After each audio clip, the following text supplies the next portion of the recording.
Hello friend, welcome back to Zuzucorn's tips and guides for the Casual Terrarian. I'm Zuzucorn and I'm committed to entertain, encourage and give casuals a place to call home. So subscribe now and join the casual family.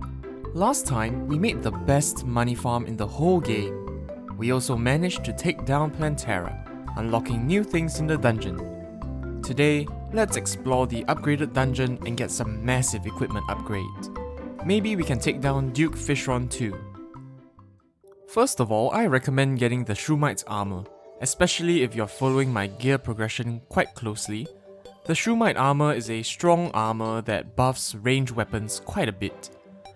But this requires the Truffle NPC to move in, who will only do so when there is a house available in a surface level mushroom biome. So to do this, we have to build a mushroom biome, kind of floating in the air. A quick tip here, if you want to build in the air without building blocks all the way from the ground up, buy an ice rod from the wizard. The ice rod lets you place temporary ice blocks like this, which you can use to place proper blocks next to. It's quite simple, just build mud blocks along the sky just like this. Alright, that should do for now. Now we will need some mushroom grass seeds. Make your way into an underground mushroom biome and attack the mushrooms on the ground. These have a chance at giving you mushroom grass seeds, so just plant them back on the surface just like this, and build a house. I'll go with something simple, nothing too fancy. There we go, that should do. In the meantime, while waiting for the truffle to move in, I recommend exploring the dungeon. With Plantera defeated, many new enemies will now spawn in the dungeon. They are really tough, so be careful and be prepared. What we want from the dungeon is the black belt and the tabai, which are loot from a monster called the Bone Lee. I'll explain why later. We also want some ectoplasm, dropped from dungeon spirits. Here's our first Bone Lee. He moves at really high speed, but if you can lock him down with the Mega Shark, it should be fine. Now, I want to point out that the dungeon is actually made out of 3 zones, and each zone spawns different types of enemies. I won't go into too much detail, but the Bone Lee spawns in all zones. For this guided playthrough, we won't be needing anything more than that. But if you're interested to know more, please check out the wiki link in the description below. There are many amazing and interesting new loots and enemies from the upgraded dungeon. Oh look, we got a dungeon spirit. Ah, another one. See this blue thing? This is a dungeon spirit, which drops ectoplasm. Dungeon spirits have a 1 in 12 chance of spawning after an enemy with more than 100 health is killed. Ectoplasm on the other hand is used for the Spectre armor, which is a really strong mage armor. We are more interested in the Naughty Present and the Pumpkin Medallion, which are crafted from ectoplasm and used to summon the Frost Moon and Pumpkin Moon events respectively. I know you can't really see, but there's a Bone Lee down there. Hopefully we can get something. Ooh, nice! We actually got the tabai. Now all we need is the black belt. Using chlorified bullets are great if you can afford them. Their auto-target feature really helps in the dungeon. I haven't found the black belt yet, but let's check on the truffle, who's already moved in. He sells some mushroom-related things, but what we want is the auto hammer, which is sold for 1 platinum. This is a crafting station that allows us to craft Shroomite bars. 1 Shroomite bar is made from 1 chlorophyte bar and 15 glowing mushrooms, which you have to farm from glowing mushroom biomes. Well, here we are back at it again. Nice, we actually got the black belt already. That's lucky. Now let's craft the Master Ninja gear, an amazing accessory. To make this, first you have to craft the Tiger Climbing gear, which is made from combining shoe spikes and climbing claws at the Tinkerer's workshop. These are found in wooden chests all over the world. By this time of your playthrough, you've probably found some already. Next, combine the Tiger Climbing gear, the black belt, and the tabai to create the Master Ninja gear. This accessory gives you a chance to dodge attacks, basically giving you a free hit sometimes. Most importantly, this gives you the ability to dash by pressing the left or right button twice in quick succession. This is an amazing mobility upgrade, and it is almost essential for Duke Fishron. Now let's build a really simple truffle worm farm. Truffle worms are a rare critter that spawns in underground mushroom biomes. They burrow away when you get too close, so you have to be really quick to catch them. To build this farm, you have to blow up a huge area in the cavern layer. I recommend using lots and lots of sticky dynamite. Right, then build a nice long row of mud blocks, similar to what we did for the truffle, and plant some mushroom grass seeds. If you want to, you can actually build another house in the surface mushroom biome and move the dryad there. When the dryad lives in the mushroom biome, she actually sells mushroom grass seeds, so that's a good way to get lots to plant. So I bought a whole lot of mushroom grass seeds just to fill up the entire thing, cause I don't really want to wait for it to grow. So how this farm works is like this.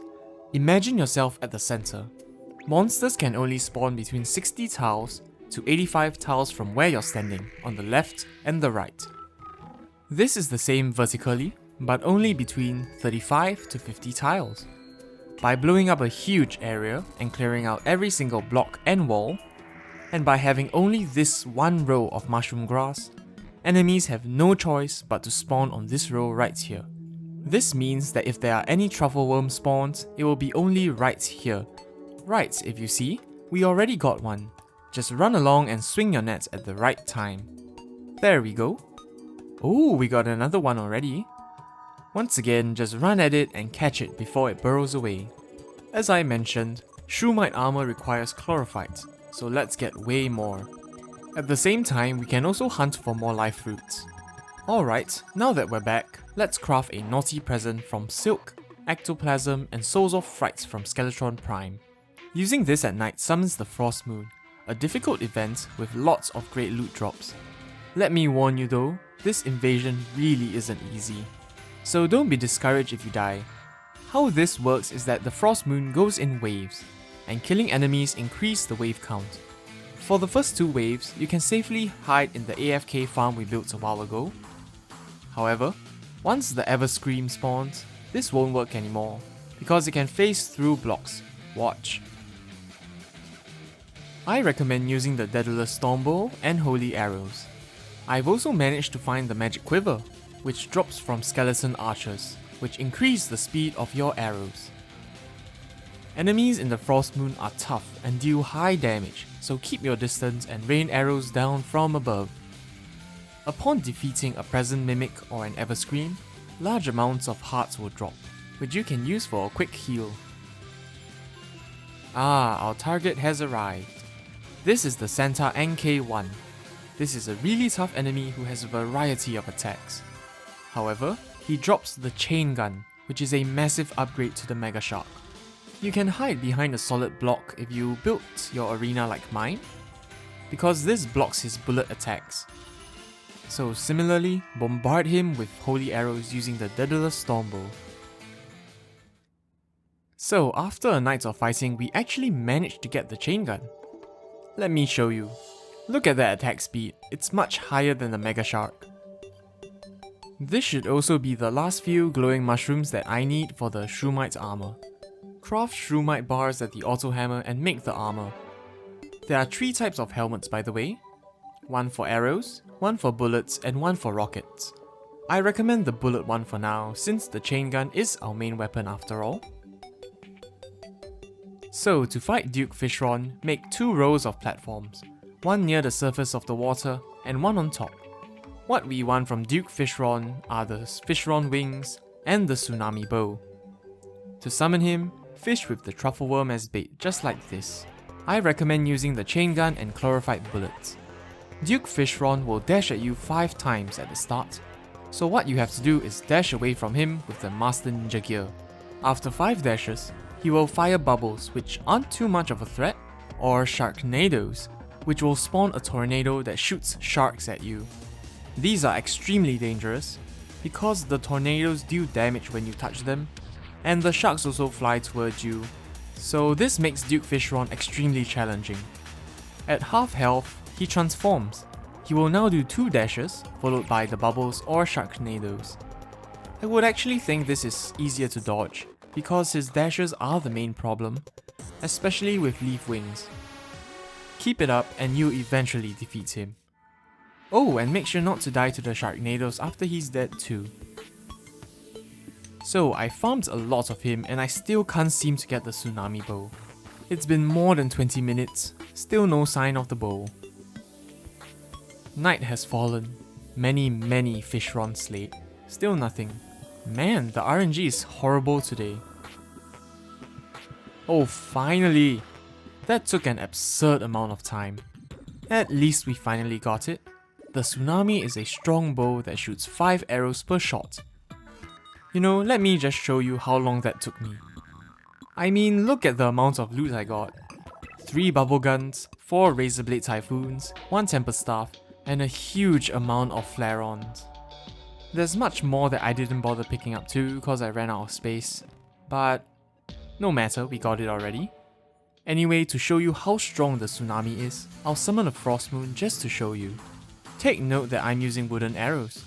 Look at that power, we are actually shredding through the enemies with each wave of 5 arrows, hence the name, the Tsunami. Look how fast we take down the Everscreen. For maximum DPS, I recommend Holy Arrows, which are crafted from unicorn horns and pixie dust. Look at that! All the pain we went through to fight Duke Fishron, and it's all worth it. Next time, let's challenge Golem and possibly the Lunatic Cultist too. Our beginner guide series will soon come to an end, so make sure to subscribe and hit the bell icon too, so you won't miss the next episode of the Casual Terrarian. This has been Zuzucorn Games, by casuals for casuals. Have a nice day, and have a great week ahead. Bye bye!